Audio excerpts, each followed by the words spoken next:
अगला क्वेश्चन देखते हैं। मेरे पास यहां पे 3 लकड़ी का टुकड़ा यानी लॉक्स है, तीनों का मास है m और रेडियस है r, ठीक है। लेंथ अंदर कुछ है, आई डोंट केयर। ये वाला सिस्टम जो है वो हमारा जस्ट कोलैप्स पे है, यानी सिस्टम इज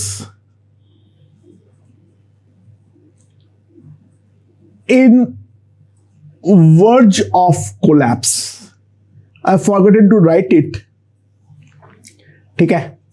तो सिस्टम अगर हमारा वर्ज ऑफ कोलैप्स पे है तो हमें इन दैट केस ये थीटा जो है वो हमें निकालने की जरूरत है, ठीक है। अच्छा, बाय द वे कोलैप्स जो करेगा वो कहां पर करेगा, और ध्यान दो कहीं पर नहीं कर सकता है। कोलैप्स जो भी करेगा वो यहां पर से ही करेगा। यहां पर वर्ज ऑफ कोलैप्स पे हमारा N2 जो है, नॉर्मल रिएक्शन को अगर मैं यहां का N2 बोलता हूं, ये N2 जो है वो हमारा 0 हो जाना चाहिए, ठीक है, राइट। नाउ एक एक करके सारे देखते हैं। तो सबसे पहले जो ऊपर वाला ये है बॉल है, ये ऊपर वाले बॉल के बारे में देखें। ध्यान देना यहां पर ये तीनों का जो सेंटर है वो हमारा एक इक्विलैटरल ट्रायंगल बनाएगा। तो यहां पर जो हमारा लॉग है ये है हमारा vertical direction, that is something like this, और इसके रेस्पेक्ट में ये कि इक्विलैटरल ट्रायंगल बनाएगा, that is something like this. मेरे ख्याल से ये समझ में आ गया है। और ये ट्रायंगल का बेस यहां से जो एंगल बनाएगा, this angle is going to be theta. Horizontal के साथ ये ट्रायंगल का बेस जो एंगल बनाएगा that is going to be theta, ठीक है। तो यहां पर जो फोर्सेस होगा इनमें कांटेक्ट फोर्स होगा एक, इसको N बोल दो और यहां पर बोल दो N1, ठीक है। और इसके अलावा एक वर्टिकल डायरेक्शन में, एक वर्टिकल डायरेक्शन पे हमारा mg जो है वो हमारा लगना है, ठीक है। अच्छा, ये वाला एंगल जो है वो हमारा कितना होने वाला है, अगर हम ध्यान दें यहां पर जो है ये वाला एंगल हमारा 90 है, ये एंगल जो होगा ये हमारा 60 प्लस थीटा होगी। ये एंगल जो होगा वो होगा हमारा 60 प्लस थीटा, क्योंकि हॉरिजॉन्टल के साथ 60 है, ये हमारा 90 है, ये 60 प्लस थीटा है, तो ये वाला एंगल जो होगा वो होगा मेरा 30 माइनस थीटा। तो ये वाला एंगल ऑटोमेटिकली जो हमारा आ जाएगा that will be 30 degree plus theta, ठीक है। This will be automatically 30 degree plus theta, क्योंकि ये पूरा सॉरी क्या कर रहा हूं, this angle is going to be theta, क्योंकि ये पूरा एंगल जो होगा वो हमारा डेफिनेटली 30 डिग्री होने वाली है। So this angle is equal to theta. अब मैं mg को 2 कंपोनेंट पे रिजॉल्व कर लेता हूं, like this and like this. ये वाला डायरेक्शन पे जो आएगा वो आएगा मेरा mg cos थीटा, और ये वाले डायरेक्शन में जो आएगा that will B mg sin theta, ठीक है। अच्छा, ये दोनों एंगल जो है वो हमारा है 30 डिग्रीज, ये दोनों के दोनों एंगल जो है वो है हमारा 30 डिग्रीज। तो n को मैं यहां पर 2 कंपोनेंट पे रिजॉल्व कर लूंगा, एक ऐसा और एक ऐसा, और n1 को भी मैं 2 कंपोनेंट पे रिजॉल्व कर लूंगा, एक ऐसा और एक ऐसा। तो वर्टिकल इक्विलिब्रियम के लिए मैं बोल सकता हूं n plus n1 into cos 30 degree, that must be equals to mg cos theta. n plus m1 cos theta, cos 30, that must be equals to mg into cos theta. Vertical direction के बारे में तो मैं ये definitely कह सकता हूं। और हॉरिजॉन्टल के लिए मैं क्या लिख सकता हूं, मैं ये लिख सकता हूं जो n1 sin 30 plus mg sin theta, that will be equals to n sin 30. ये मैं डेफिनेटली लिख सकता हूं ऊपर वाले के इक्विलिब्रियम के लिए। तो इन दोनों वेरिएबल से मुझे n और n1 जो है वो हमें निकालनी है। ठीक है, कैसे निकालेंगे? तो यहां पर दोस्तों ध्यान दो, n प्लस n1 की जो वैल्यू है that will be 2mg cos theta by √3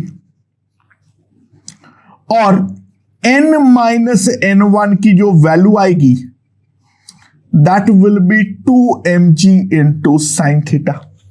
ये हमारे पास आ जाएगा। सो यहां से मैं अगर दोनों को ऐड करता हूं तो मेरे पास n की वैल्यू आती है mg cos theta by √3 plus sine theta, और सब्सट्रैक्ट करते हुए मैं साफ साफ लिख सकता हूं जो n1 है उसकी वैल्यू है mg into cos theta by √3 minus sine theta. ये मेरे पास आ गया है n और n1 की वैल्यू। ठीक है, अच्छा यहां पर मेरे ख्याल से बेसिक लेवल पे पहले समझ में आ गया है जो ऊपर वाला बॉल का एनालिसिस हमारा किस तरीके से हुआ है। अच्छा, क्या मैं कोई फोर्स डायरेक्टली लिख सकता हूं? जी हां, अगर मैं ये तीनों बॉडी को एक सिस्टम मान लेता हूं तो अलोंग द इंक्लाइन जो हमारा नेट फोर्स लग रहा है वो डेफिनेटली है 3mg sin थीटा। तो ये वाला बॉल का यहां पर जो फोर्स लगेगा, क्योंकि नेट हॉराइजेंटल बैलेंस तो होना चाहिए, तो यहां से जो नेट फोर्स लगेगा that will B 3mg into sine theta. ये वाले बॉल के ऊपर जो दीवार हमारा फोर्स लगाएगा वो लगेगा definitely 3mg sine theta. Now ये वाला बॉल का अगर मैं फ्री बॉडी डायग्राम ड्रॉ करूं तो ये वाले बॉल के ऊपर ध्यान देना, एक जो है वो हमारा यहां पर जो इक्विलैटरल ट्रायंगल बना था, यहां पर जो इक्विलैटरल ट्रायंगल बना था ये वाले डायरेक्शन के अलोंग हमारा लग रहा है। इसमें अगर n लगा रहा था तो ये पलट के हमारा यहां पर n लगने वाला है। यहां पर अगर n लग रहा था तो यहां पर पलट के n लगने वाला है। ठीक है, अच्छा मैं ये वाला नॉर्मल लिख नहीं रहा हूं, कोई काम का नहीं है, क्योंकि वर्टिकल तो ऑटोमेटिकली सेल्फ एडजस्टिंग तरीके से बैलेंस हो जाएगा। वो नॉर्मल मुझे किसी ने पूछा नहीं है। एक जो लगेगा वो यहां पर लगेगा mg साइन थीटा। मैं mg cos थीटा वाला कंपोनेंट को भाड़ में जाने दिया, और इसके अलावा जो एक और फोर्स लग रहा है यहां पे दीवार से हमारा 3mg इंटू साइन थीटा लगने वाला है, और इसके अलावा यहां पर एक n2 लगना चाहिए था, लेकिन ऑब्वियस सी बात है वहां पर तो हम साफ साफ देख सकते हैं जो वो वाला कंपोनेंट हमारा किसी काम का नहीं है, क्योंकि n2 का वैल्यू तो वहां पर डेफिनेटली हमारा 0 होना चाहिए। ये चीज हम लोगों ने देख लिए है। सो n को अगर हम दो कंपोनेंट पे रिजॉल्व कर लेते हैं, एक ऐसा और एक ऐसा, और ये वाला कंपोनेंट तो सेल्फ एडजस्टिंगली बैलेंस हो जाएगा, तो इसको देखने की तो कोई जरूरत हमारी है नहीं। सो यहां पर जो एंगल बनेगा ध्यान देना, this angle is 60 degree, so this angle is also 60 degree. ठीक है, ये वाला एंगल जो आएगी वो भी हमारी 60 डिग्री आएगी। तो मैं सिंपली एक चीज लिख सकता हूं यहां सर, जो n cos 60 will be equals to इस तरफ का net force that will be 2mg sin theta. So mg by 2 cos theta by √3 plus cos theta by root 3 plus sin theta, that must be equals to 2mg into sin theta. ये हमारा definitely होने वाला है, right? So let's see, mg तो यहां पर खत्म कर दो, तो मेरे पास आ जाएगा cos theta by root 3 is equals to 3 sin theta. तो tan थीटा हमारे पास आ जाएगा 1/3 root 3। So theta equals to tan inverse 1/3 root 3। Okay, theta will be equals to tan inverse 1/3 root 3। तो यहां पर हमारा जो एंगल है वो कम से कम tan इनवर्स जो हमारा एंगल है वो tan इनवर्स 1/3 रूट 3 होनी चाहिए। अच्छा, अब हम लोग एक चीज देख लेते हैं, क्या थर्ड वाला बॉल का इक्विलिब्रियम भी वहां पर मेंटेन हो रहा है या नहीं हो रहा है? लेट्स सी, जो हमारा थर्ड वाला बॉल है वो थर्ड वाले बॉल के ऊपर जो जो फोर्सेस लग रहा है, एक बार वो चीज सबसे पहले देख लिया जाए। एक तो यहां पर mg sin थीटा लग रहा है, ठीक है, यहां पर mg sin थीटा लग रहा है। mg cos थीटा वाला कंपोनेंट और जमीन के यहां पर जो नॉर्मल है वो मैं ड्रॉ नहीं कर रहा हूं। और इसके अलावा तो एक और फोर्स ही लग रहा है जो यहां पर उसको इस डायरेक्शन से, इस डायरेक्शन पे देखो, ध्यान दो, मैं यहां पर ड्रॉ कर दे रहा हूं, ये वाले डायरेक्शन पे उसके ऊपर हमारा N1 जो है वो हमारा लगने वाला है। तो ये वाला डायरेक्शन पे हमारा लगने वाला है N1 और ये एंगल जो है वो है हमारा 60।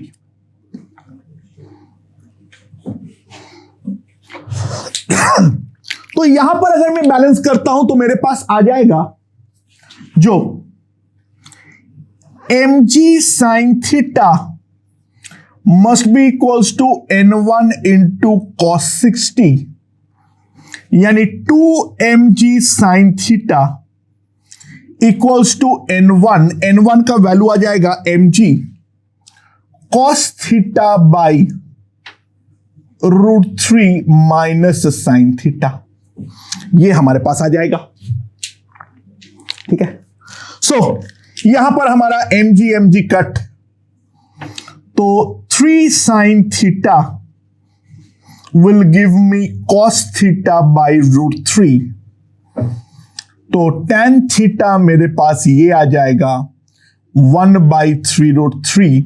तो ये वाले कंडीशन से भी हम देख सकते थे, ये दोनों ऑब्वियसली हमारा साथ में एग्री करना चाहिए था, जो कि हमारा एग्रीमेंट पे आ भी रहा है। तो थीटा की जो वैल्यू आएगी that will be equals to tan inverse 1/3 root 3। Okay दोस्तों, तो देख लो यहां पर क्या है, मेरे पास एक कोन है जिसका हाइट है h और रेडियस है r। उस कोन के ऊपर एक चेन ऐसे रखा हुआ है, ठीक है। चेन का जो वेट है वो है w, यानी वेट जो होता है बेसिकली अभी फिलहाल के लिए मान लो mg होता है। तो सवाल ये है जो चेन पे मेरा कितना टेंशन जो है वो टेंशन हमारी क्रिएट होने वाली है। तो किस तरीके से इसको प्रोसीड करेंगे उसके बारे में देखते हैं, ठीक है। अच्छा, सबसे पहले इसको थोड़ा सा ऊपर से देखने का ट्राई करो। तो वहां पर जो हमारा स्लैंट सरफेस होगा उसके ऊपर चेन जो है वो हमारा इस तरीके से लेटे हुए होंगे, उसके ऊपर चेन जो है वो हमारे लेटे हुए होंगे।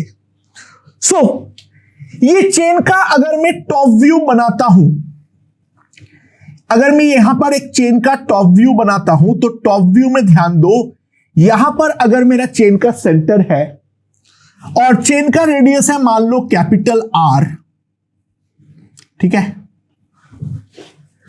बाय द वे इसका जो लैम्डा होगा, मास पर यूनिट लेंथ लैम्डा, उसको मैं लिख देता हूं पहले। Lambda will be equals to W/2 pi R into G, ठीक है। जरूरत पड़ने पे इसको हम यूज करेंगे। सो ट्राई टू अंडरस्टैंड, यहां पर जो है इसका जो सेंटर होगा वो मेरा कोण के एक्सिस पे होगा, इसका जो सेंटर होगा वो मेरा कोण के एक्सिस पे होगा। नाउ मैं यहां पर एक बहुत छोटा एलिमेंटल टुकड़े के बारे में देखना चाहता हूं। ये एलिमेंटल टुकड़ा जो है, मान लो सेंटर पे जो हमारा एंगल बनाता है वो बनाता है 2d5, यानी इधर भी d5 इधर भी d5, और इसके ऊपर जो टेंशन लगेगा वो टेंशन हमारा इसके ऊपर यहां पर होगा और इसके ऊपर यहां पर होगा। ठीक है ना, ऑब्वियस सी बात है, ये टेंशन का दो कंपोनेंट पे रिजॉल्व कर लेता हूं, एक ऐसा और एक ऐसा और एक ऐसा और एक ऐसा। This is d5, so this is also d5, ये दोनों भी हमारा d5 है। तो ये वाला कंपोनेंट तो कैंसिल आउट हो जा रहा है।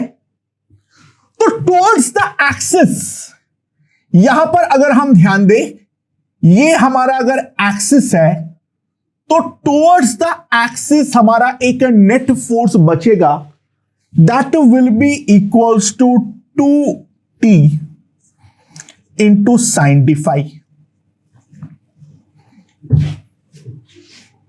ठीक है, सो टॉप व्यू लेते हुए मुझे टेंशन के बारे में आइडिया लग गया। टेंशन का जो रिजल्टिंग कंपोनेंट होगा वो मेरा टुवर्ड्स द एक्सिस जो है वो हमारी लगने वाली है। ठीक है, अब मैं यहां पर इसका एक बार एक स्लैंट सरफेस का व्यू लो। इसके ऊपर जो बहुत छोटा सा टुकड़ा है जिसका मास है dm, उसके ऊपर जो फोर्सेस लग रहा है जिसके कारण ये इक्विलिब्रियम में है, यहां पर है मेरा dm इंटू जी, यहां पर है मेरा 2t d5।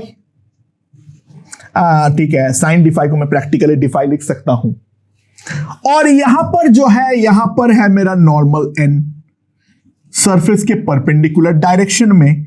Bye the way ये हमारा इसका सेमी वर्टिकल एंगल है थीटा, जो हमारा tan थीटा की वैल्यू होगी that will be equals to small r upon capital small h। ना ऑब्वियसली बात है ये हमारा इक्विलिब्रियम पे होना चाहिए। सो नॉर्मल को दो कंपोनेंट पे रिजॉल्व कर लो, that is something like this. Now ये वाला एंगल थीटा है तो ये वाला एंगल भी हमारा थीटा है, तो ये वाला एंगल भी हमारा थीटा होगा। तो ऑब्वियसली बात है मैं एक चीज लिख सकता हूं, जो n साइन थीटा की जो वैल्यू होगी that will be equals to dm into G, और n cos थीटा की जो वैल्यू होगी that will be equals to 2t into d5। अच्छा, dm का वैल्यू कितना होगा? ध्यान देना, dm का वैल्यू जो है that is nothing but lambda into 2r d5 into G, that will lambda into 2r d5 into G. ठीक है, ओके। सो इन दोनों को अगर मैं डिवाइड करता हूं तो मेरे पास cos थीटा की वैल्यू आ जाएगी t d5 by lambda R ji into d5। 2 तो मैंने काट दिया था, d5 भी चला गया।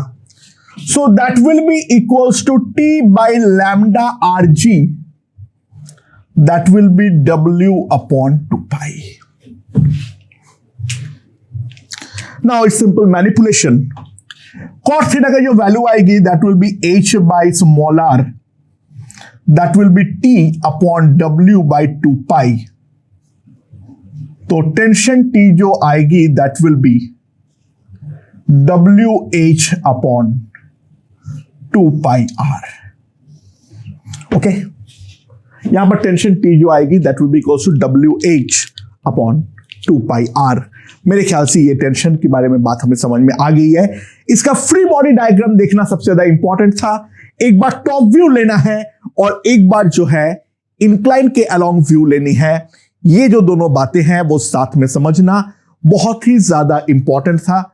मेरे ख्याल से ये हमें समझ में आ चुकी है और अब हम लोग बढ़ते हैं इस वाले टॉपिक के लास्ट क्वेश्चन की ओर। Let's see. ओके दोस्तों, so last question of this topic, let's see क्या बोला हुआ है। यहां पर जो है मेरे पास एक पुली, एक स्ट्रिंग है, ठीक है, फ्रिक्शनलेस, कोई स्मूथ है सब कुछ। उसका लेंथ जो है वो है मेरा 20 मीटर और वहां पर जो दो पॉइंट ऑफ सस्पेंशन है उन दोनों के बीच का जो डिस्टेंस है that is equals to 10√2 metre, ठीक है। अच्छा, जो पुली है उसका रेडियस है 10 सेंटीमीटर। पुली के साथ एक मास लटका हुआ है, वो मास जो है और पुली का मास दोनों जो है वो है हमारा 10√2 kg।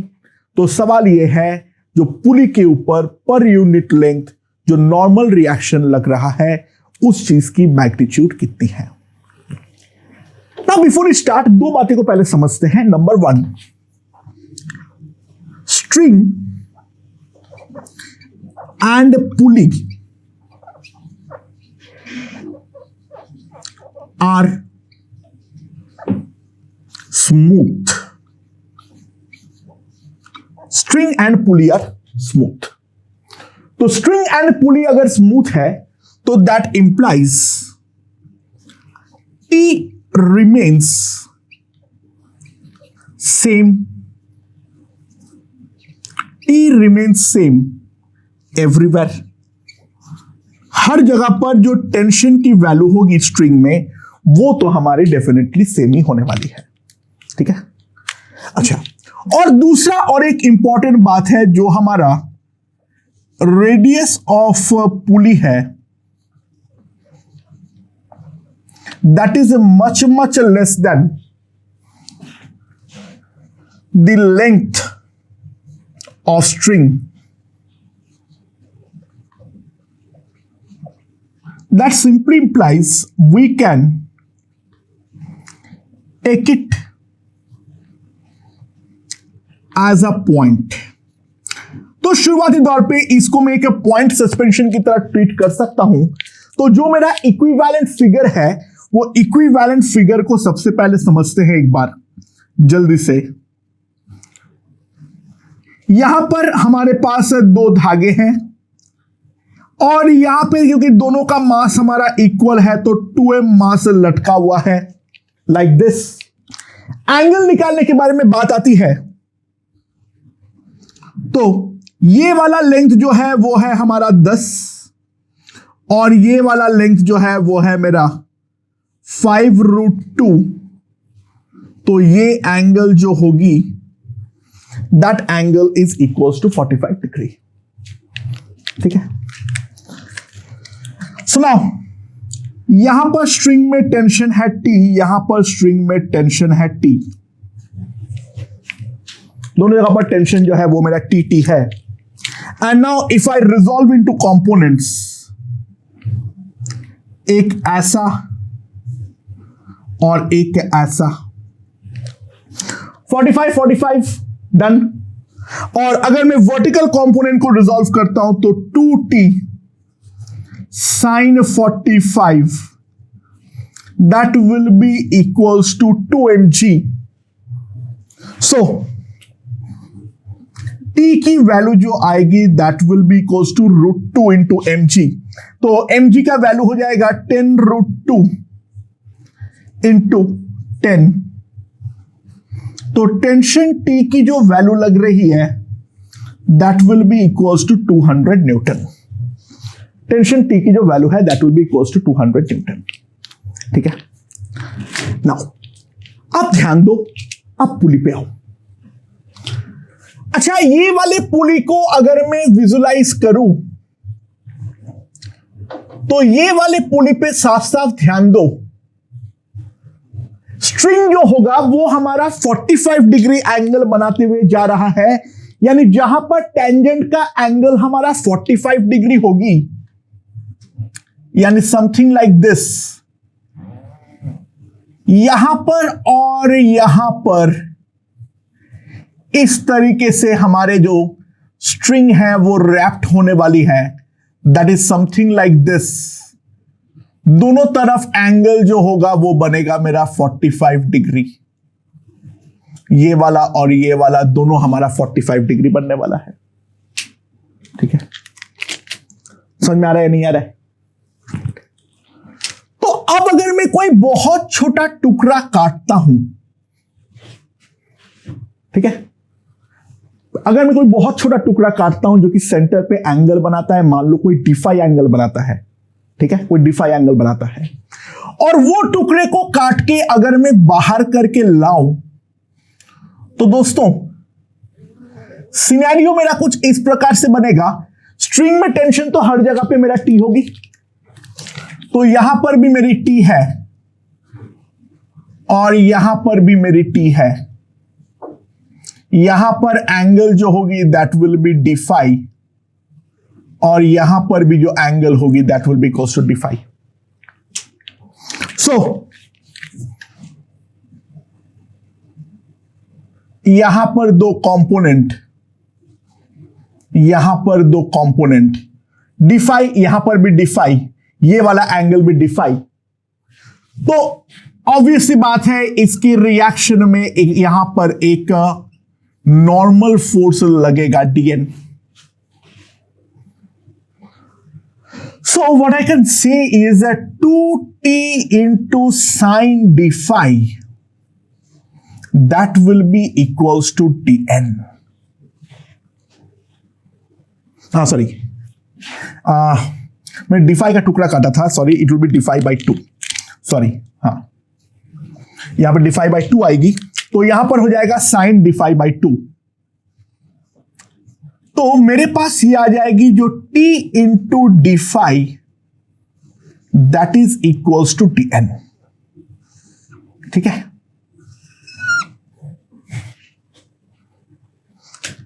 ना हमें पूछा क्या है, हमें निकालना क्या है, ध्यान देना, टू फाइंड